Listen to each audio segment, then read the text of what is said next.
ಎಲ್ಲರೂ ಕೇಳಿಸ್ಕೊಂಡ್ರಲ್ಲ. ಒಂದು 8-9 ವರ್ಷಗಳ ಹಿಂದೆ ನಾನು ಮಾತಾಡಿರ್ತಕ್ಕಂಥ ವಿಡಿಯೋ ಅಭಿಮಾನಿಗಳ ಸಮ್ಮುಖದಲ್ಲಿ. ಎರಡನೇ ವಿಡಿಯೋ 2.5 ವರ್ಷಗಳ ಹಿಂದೆ ಮಾಡಿರ್ತಕ್ಕಂಥ ವಿಡಿಯೋ.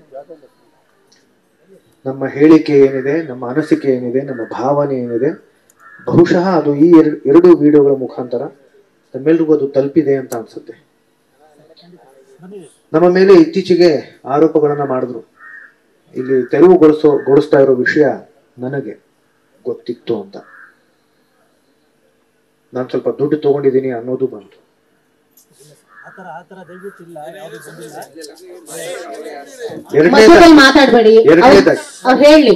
ಎರಡನೇದಾಗಿ ಅಮ್ಮವರು, ನಮ್ಮ ಕುಟುಂಬದವರು ತೆರವುಗೊಂಡಿದ್ದಕ್ಕೆ ತುಂಬಾ ಸಂತೋಷ ಪಟ್ಟಿರ್ತೀವಿ ಅಂತಾನು ಹೇಳಿದ್ರು. ಎಂಥ ದುರಂತ ರಜಾ ಇದು, ಎಂಥ ದುರಂತ.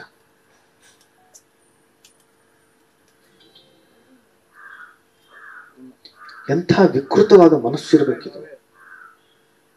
ನಾವು ಅವ್ರ ಬಗ್ಗೆ ಆತರ ಅನ್ಕೊಳ್ತೀವ?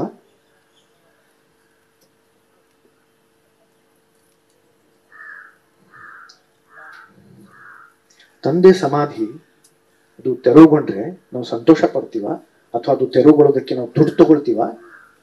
ಅಂಥ ದುಡ್ಡು ನಮಗ್ ಬೇಕಾ? ಅವಶ್ಯಕತೆ ಇದೆಯಾ? ಎಂಥ ಆರೋಪ ಇದು.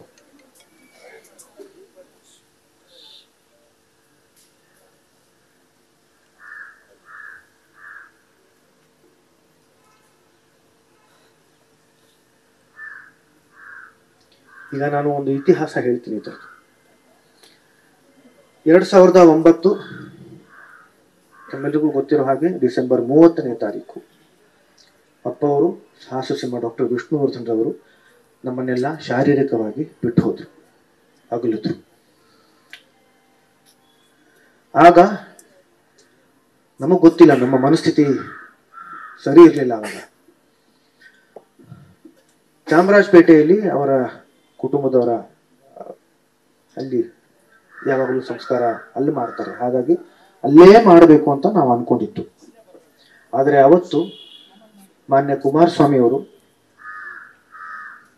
ನನ್ನನ್ನು ಕರೆ ಮಾಡ್ತಾರೆ, ಮಾಡಿ ಹೇಳ್ತಾರೆ, ಅಪ್ಪಾಜಿಯವರು ಅನ್ಕೊಳ್ತಾ ಇದ್ದಾರೆ, ವಿಷ್ಣುವರ್ಧನ್ ಅವರು ತುಂಬಾ ದೊಡ್ಡ ವ್ಯಕ್ತಿ, ಅವರಿಗೆ ಹೀಗೆ ಸಾಮೂಹಿಕ ಸ್ಥಳದಲ್ಲಿ, ಸಾಮೂಹಿಕ ರುದ್ರಭೂಮಿಯಲ್ಲಿ ಅವರ ಅಂತ್ಯ ಸಂಸ್ಕಾರ ನಡೀಬಾರ್ದು, ಅವ್ರಿಗೆ ಆದಂತಹ ಒಂದು ಪ್ರತ್ಯೇಕ ಸ್ಥಳದಲ್ಲಿ ಅವರ ಅಂತ್ಯಕ್ರಿಯೆ ನಡಿಬೇಕು, ಸರ್ಕಾರದ ಸಕಲ ಗೌರವದ ಸಮೇತ ಅವರನ್ನ ಬೀಳ್ಕೊಡ್ಬೇಕು ಅಂತ ಹೇಳಿದ್ರು. ಅದಾದ ಮೇಲೆ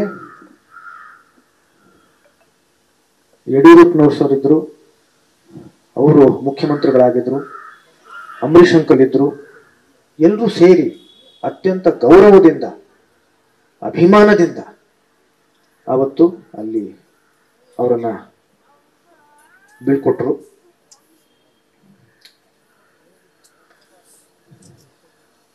ಅವರ ಆ ಒಂದು ಗೌರವಕ್ಕೆ, ಅವರು ತೋರಿಸಿರೋ ಒಂದು ಪ್ರೀತಿಗೆ ನಾವು, ನಮ್ಮ ಕುಟುಂಬ ಯಾವತ್ತೂ ಚಿರಋಣಿಯಾಗಿರ್ತೀವಿ.